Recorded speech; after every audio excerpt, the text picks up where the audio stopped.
श्री कृष्ण कहते हैं, इस संसार के कर्मों के अनुष्ठान से निष्कामी मनुष्य को कोई सरोकार नहीं रहता और ऐसे मनुष्य को कर्म के त्याग की कोई आवश्यकता भी नहीं होती। ऐसे मनुष्य के लिए संसार में किसी प्रयोजन की सिद्धि के लिए आश्रय करने योग्य भी कुछ नहीं है। आचार्य जी कहते हैं कि इस संसार के कर्मों के अनुष्ठान से निष्कामी मनुष्य को कोई सरोकार नहीं रहता। जो इस संसार में साधारण कर्म चक्र चलता है वो कहता है, ये चलने दो, मुझे पता है मुझे क्या करना है। दुनिया अपना खेल देखे, मैं अपना खेल देखूंगा। और ऐसे मनुष्य को कर्म के त्याग की कोई आवश्यकता नहीं रहती। ना वो ये कहता है कि मैं कुछ कर्म करूंगा ही नहीं, वो कहता है करूंगा, पर वो नहीं करूंगा जो तुम करते हो। ना तो वो दुनिया के कर्मानुष्ठान में लिप्त होता है, ना ही वो कर्म का त्याग कर देता है। ये महीन बात है, समझो, सूक्ष्म चीज है। जीना है खुलकर, खेलना है, पक्के खिलाड़ी की तरह खेलना है, पर वो खेल नहीं खेलना है जो ये सब खेल रहे हैं। एक गली क्रिकेट खेल रहे हैं। छी, प्लास्टिक की गेंद से बैडमिंटन के रैकेट को क्रिकेट का बल्ला बनाकर तुम्हें इनका खेल काहे को खेलना है? इनके खेल में क्या पाते हो? बस कुछ नहीं, पड़ोस की आंटी का शीशा तोड़ दिया, वो रोज गाली देती है। इस खेल में तुम चैंपियन बन भी गए तो क्या मिलेगा? प्लास्टिक की गेंद, बैडमिंटन का बल्ला। एक खेल नहीं खेलना है, हम बड़ा खेल खेलेंगे। ना तो साधारण कर्मानुष्ठान में लिप्त होना है और ना ही कर्म त्याग कर देना है। घोर कर्म करना है, जज्बे से खेलना है, जान लगा देंगे, आनंद आ जाएगा। दिल से चाहेंगे, डूब कर जिएंगे। एक कृष्ण का उपदेश है, हल्का फुल्का नहीं, जिंदगी में उबाल चाहिए। गुनगुनी जिंदगी नहीं चाहिए, गुनगुनी जिंदगी नहीं चलेगी, उबलती खौलती जिंदगी चाहिए। वो सब नहीं कि थोड़ा है, थोड़े की जरूरत है। हट, मध्यम वर्गीय मन, मध्यम वर्गीय जीवन। ये गीता एक एलीट डॉक्यूमेंट है, उत्कृष्टता है इसमें। इससे प्यार वही कर पाएंगे जिन्हें ऊंचाइयों से प्यार है, जिन्हें एक्सीलेंस, पूर्णता, परफेक्शन, उत्कृष्टता चाहिए।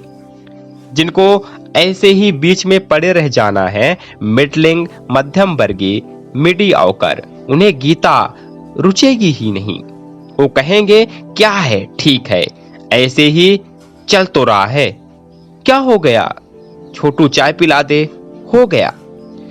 उनको इसी में सुख है, छोटू चाय पिला दे। और चाय ठीक नहीं है तो छोटू को थप्पड़ मार देंगे। छोटू को थप्पड़ मार दिया, छोटू की मम्मी आ गई, उसने 2 गाली सुना दी। इनको चाहिए ही यही था कि बातचीत शुरू हो क्योंकि 2 दिन से बातचीत नहीं चल रही थी उससे। जब उसने गाली सुनाई तो उसके पीछे पीछे गए, कमरे में घुस गए, हो गया। और क्या चाहिए? क्या करना है कृष्ण का? पुराना सड़ा हुआ बिस्तर जो आवाजें करता है, छोटू की मम्मी और मैं। गंधाता तकिया, ऐसी बुड़बुड़ बुड़बुड़ जो शोर करता है, जला दो। उससे जो कमरे का शोर है वो तो पता नहीं चलेगा, हो गया बस। करना क्या है कृष्ण का, गीता का? इतने में ही सुख मिल जाता है, इतने में ही तर गए, तृप्त हो गए, इतने में ही तृप्ति पूरी। आहा, 2-3 घंटे खर्राटे मारेंगे। ये उथले लोग हैं, ये उथला पात्र है जो बहुत आसानी से भर जाता है। इसमें 2 बूंद डाल दो, ये भर जाता है। इसको इससे ज्यादा कुछ चाहिए ही नहीं जिंदगी में। कृष्ण उनके लिए हैं जिनमें अथाह गहराई हो, जो कह रहे हो पूरा समंदर चाहिए। प्यास हमारी इतनी गहरी है जो थोड़े में ही भर जाते हो। गीता का उनके लिए कोई उपयोगिता नहीं। जिनको जीवन से और चाहिए और चाहिए और चाहिए। जो कह रहे हैं ये जिंदगी है, इसे छक्कर पीना है।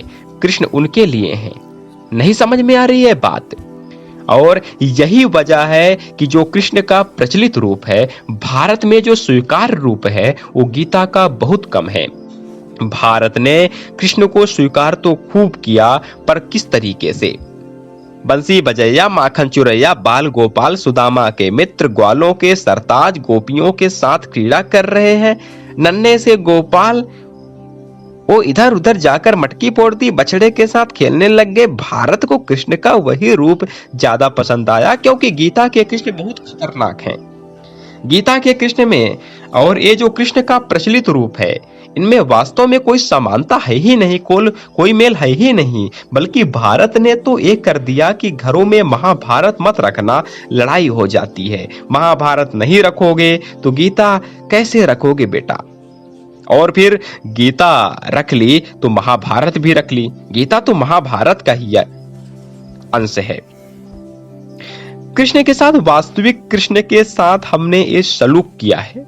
और हमें कौन सा कृष्ण पसंद आता है, वो छोटे से बना लो, उनको दही चटा दो, उनको खीर चटा दो, उनको लेकर घूम रहे हैं। और ऐसों से पूछो, गीता कहेंगे हैं देखो दिल के कमजोर हैं हमसे इस तरह की बातें ना किया करो। बाकी बड़ा अच्छा है, मंदिर में कृष्ण हो, उनके बगल में राधा हो, वहां जाकर के अपना बैठे हुए हैं, अपना नाच वाच कर रहे हैं।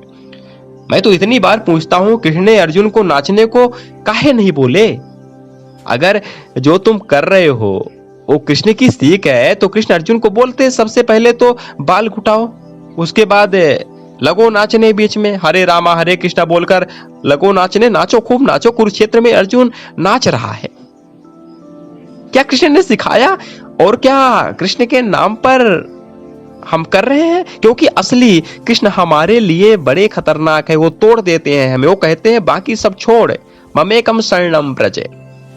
ना कर्मानुष्ठान से उसे कोई मतलब है, ना कर्म त्याग से। फिर ऐसे मनुष्य के लिए संसार में किसी प्रयोजन की सिद्धि हेतु आश्रय करने योग्य भी कुछ नहीं है। माने किसी के साथ उसका स्वार्थ संबंध नहीं है। ये नहीं कहा है कि दुनिया में किसी से संबंध ही नहीं है, कहा है कि किसी से भी स्वार्थ का संबंध नहीं है।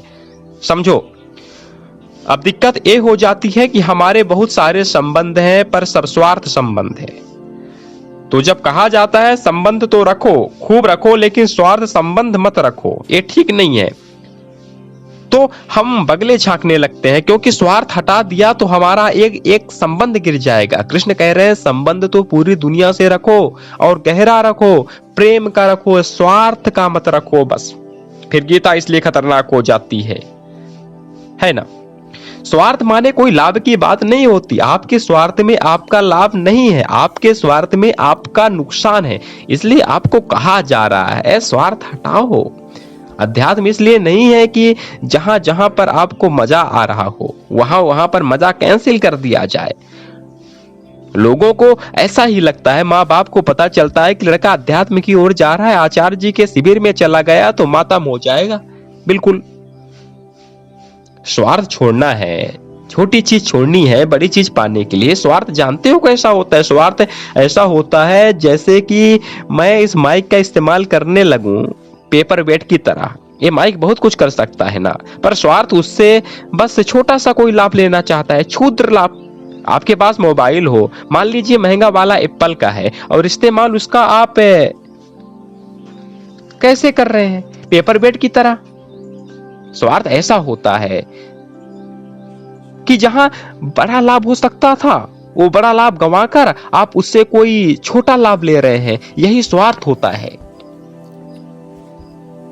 अध्यात्म इसलिए स्वार्थ को मना करता है, क्योंकि बड़े लाभ से चूक जाओगे। आपका छोटा लाभ नहीं छीना जा रहा है, आपको बड़ा लाभ दिया जा रहा है, पर बड़ा लाभ आपको दिखता नहीं, क्योंकि वो दूर की बात है और हमने उसका अनुभव तो कभी करा नहीं है। बड़े लाभ का हमारा अतीत में कोई अनुभव नहीं है। छोटे छोटे लाभों का हमने खूब मजे लिए हैं। तो जब छोटा लाभ हटता है तो हम डर जाते हैं, हम कहते हैं सब कुछ हट गया। सब कुछ नहीं हट गया, थोड़ा भरोसा रखो, थोड़ी श्रद्धा रखो, कुछ बहुत बड़ा मिलेगा। जो लोग वो श्रद्धा दर्शा पाते हैं वो बड़ा पा भी जाते हैं, और जो संदेह में ही घिरे रहते हैं, जिनकी शंकाएं प्रबल होती जाती है, अरे नहीं दाल में कुछ काला पीला नारंगी गुलाबी है, वो फिर रंग ही गिनते रह जाते हैं। गिनो जितने रंग गिन सकते हो, कुछ नहीं पाओगे जीवन में, जिंदगी इतनी सी है, मर जाओगे। समझ में आ रही है बात? आपको पुलक नहीं उठती भीतर से ये सुनते हो तो?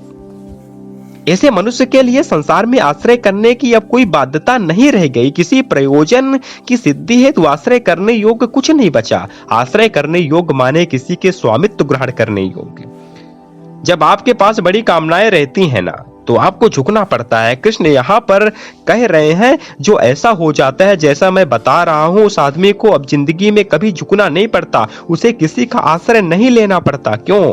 क्योंकि उसके पास कोई स्वार्थ नहीं बचा, कोई स्वार्थ नहीं है, तो वो अपना मालिक स्वयं होता है। वो किसी दूसरे के आश्रय के नीचे नहीं रहता। मुस्कुराते हुए उत्तेजक स्वर में, अच्छा सा नहीं लग रहा, कुछ एक्साइटिंग उत्तेजक नहीं लग रहा, अरे मेरा मन रखने को ही बोल दो।